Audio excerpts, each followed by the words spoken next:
વડોદરા શહેરના ઐતિહાસિક રણછોડરાયજી મંદિરમાં તુલસી વિવાહ પૂર્વે ભગવાનને તોપની સલામી આપવામાં આવતી હતી, પરંતુ સલામતીના કારણોસર છેલ્લા 28 વર્ષથી આ પરંપરા બંધ છે. તોપ ફોડવાનો ચુકાદો આગામી 6 મેના રોજ આવી શકે તેવી સંભાવના છે. શહેરના એમજી રોડ સ્થિત 172 વર્ષ જૂના રણછોડરાયજી મંદિરમાં તુલસી વિવાહ પૂર્વે ભગવાનને સલામી આપવા ટોપ ફોડવાની પરંપરા 28 વર્ષથી કાયદાની ગૂંચવણમાં ફસાયેલી છે. સલામતીના પ્રશ્ને સિવિલ કોર્ટમાં ચાલતા કેસમાં કોર્ટની પરવાનગી લઈ તોપનું ગત તારીખ 27 જાન્યુઆરીના રોજ નવલખી મેદાન ખાતે પરીક્ષણ કરાયું હતું. પરીક્ષણ રહ્યું હતું સફળ અને નિરીક્ષણ ટીમ દ્વારા તોપ ફોડવામાં કોઈ વાંધો ન હોવાનું જણાવ્યું હતું. જો કે ટીમ દ્વારા રિપોર્ટ કોર્ટમાં રજૂ કરવામાં આવ્યો હતો, જેની સુનાવણી આગામી તારીખ 6 મે 2024ના રોજ હાથ ધરાશે. નવલખી મેદાનમાં પરીક્ષણ થયું હતું.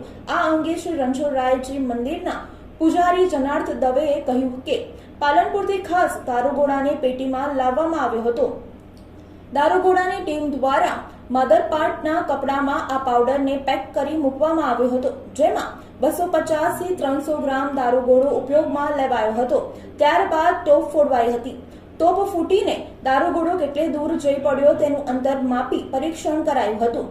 સિવિલ કોર્ટમાં જુબાની વેળાએ કોર્ટે પૂછ્યું કે તોપ બરાબર છે કે નહીં તે જાણવા તેનું ટેસ્ટિંગ કરાયું તો વાંધો નથી ને, જેથી મેં ટેસ્ટિંગની હા કહેતા કોર્ટ પરમિશનની અરજી આપવા જણાવ્યું હતું, જે મેં આપી હતી. તે બાદ 27 જાન્યુઆરી 2024ના રોજ નવલખીમાં ટેસ્ટિંગ કરાયું હતું. પૂજારી 1999 થી પગરખા વિના ફરે છે. ઉલ્લેખનીય છે કે 11 ઓગસ્ટ 1996ના રોજ શહેર પોલીસ તંત્રે સલામતીના ઓઠા હેઠળ તોપ ફોડવા પર પ્રતિબંધ મૂક્યો હતો. ત્યારથી ભગવાનનો વરઘોડો ટોપની સલામી વિના જ નીકળે છે. તોપ ફોડવાનું બંધ કરવામાં આવી ત્યારથી જનાર્દન દવે 1999 થી પગરખા પહેર્યા વિના ફરે છે.